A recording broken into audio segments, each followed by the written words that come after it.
ಸಚಿವ K N Rajanna ಅವರ ಪುತ್ರ ರಾಜೇಂದ್ರ ಅವರ ಜೊತೆ ಮಾತನಾಡ್ತಾ ಹೋಗ್ತೀನಿ. ಸರ್, ತಮ್ಮ ತಂದೆಯವರಿಗೆ ಹನಿ ಟ್ರ್ಯಾಪ್ ಮಾಡಿದ ಒಂದು ಗಂಭೀರ ಆರೋಪ ಕೇಳಿ ಬರ್ತಾ ಇದ್ದು ನಿಜನಾ ಅಂತ?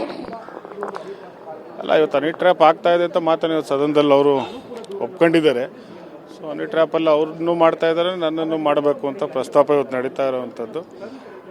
ಸೊ ನೋಡೋಣ ಏನಾಗುತ್ತೆ. ಅದನ್ನು ಅವರು ಇವತ್ತು ತನಿಖೆ ಆಗಬೇಕು ಅಂತ ಹೇಳಿದರೆ ಅದು ತನಿಖೆ ಆಗಲಿ. ಸರ್, ಯಾವಾಗಿಂದ ಈ ಸತತ ಒಂದು ಪ್ರಯತ್ನ ನಡೀತಾ ಇದೆ? ತಮ್ಮ ಗಮನಕ್ಕೆ ಯಾವಾಗ ಬಂದಿದೆ ಅಂತ ಹೇಳಿದ್ದಾರೆ. ಬಟ್ ನನ್ನ ಮೇಲೆ ಒಂದು 6 ತಿಂಗಳಿಂದ ನಡೀತಾ ಇದೆ. ಅಂದ್ರೆ ಈಗ ಯಾರು ಅಂತ ಏನಾದ್ರು ತಮಗೆ ಐಡೆಂಟಿಫೈ ಆಗುತ್ತಾ ಅಂತ? ಯಾರ ಮೇಲೆ ಅಂತ ಮಾಡೋಣ, ತನಿಖೆ ಮಾಡೋಣ. ತನಿಖೆ ಮಾಡಬೇಕು ಅಂತ ಸದನದಲ್ಲಿ ಅವ್ರು ಕೇಳಿದ್ದಾರೆ.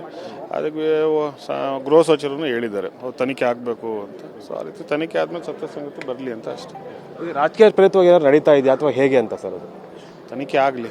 ರಾಜಕೀಯನೋ ಅಥವಾ ವೈಯಕ್ತಿಕನೋ ಏನೋ ಅಂತ ಗೊತ್ತಿಲ್ಲ, ತನಿಖೆ ಆದಮೇಲೆ ಗೊತ್ತಾಗಲ್ಲ ಅಷ್ಟೇ. ಈಗ ಸದನದಲ್ಲಿ ಮತ್ತೊಂದು ಸಿಡಿ ವಿಚಾರನೂ ಕೂಡ ಪ್ರಸ್ತಾಪ ಮಾಡಿದ್ದಾರೆ. ಸಿಡಿ ಕೂಡ ಇದೆ ಅನ್ನೋದು ತಮ್ಮ ತಂದೆಯವರ ದಾಖಲೆಗಳನ್ನು ಸಮೇತ ಹೇಳ್ತಾ ಇದ್ದಾರೆ.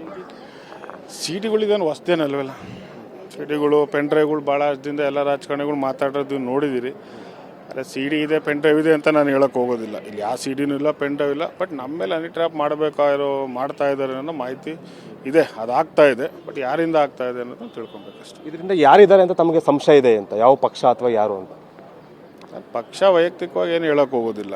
ಬಟ್ ಯಾರೋ ಹಿಂದೆ ಇದ್ದಾರೆ ಅನ್ನೋವಂಥ ನಮಗೆ ಒಂದು ಬಲವಾದ ಮೆಸೇಜ್ ಇರೋದ್ರಿಂದ ಇವತ್ತು ತನಿಖೆಗೆ ಸನ್ಮಾನ್ಯ ಸಚಿವರು ಆಗ್ರಹ ಮಾಡಿದರೆ ನೋಡೋಣ ಅದೇನು ತನಿಖೆಯಲ್ಲಿ ರಿಪೋರ್ಟ್ ಬರುತ್ತೆ. ಈಗ ದೂರು ಕೊಡೋದಕ್ಕೆ ಮುಂದಾಗ್ತೀರಾ? ಆಗಿದ್ರೆ ನಾನು ಕೊಡ್ತೀನಿ. ಇದಿಷ್ಟು ಕೂಡ ಕೆ ಎನ್ ರಾಜಣ್ಣ ಅವರ ಪುತ್ರ ರಾಜೇಂದ್ರ ಅವರ ಮಾತು. ಕ್ಯಾಮ್ರಾ ಪರ್ಸನ್ ಮುತ್ತೋ ಜೊತೆ ಅನಿಲ್ ಕಳ್ಕೆರೆ, TV9 ಬೆಂಗಳೂರು.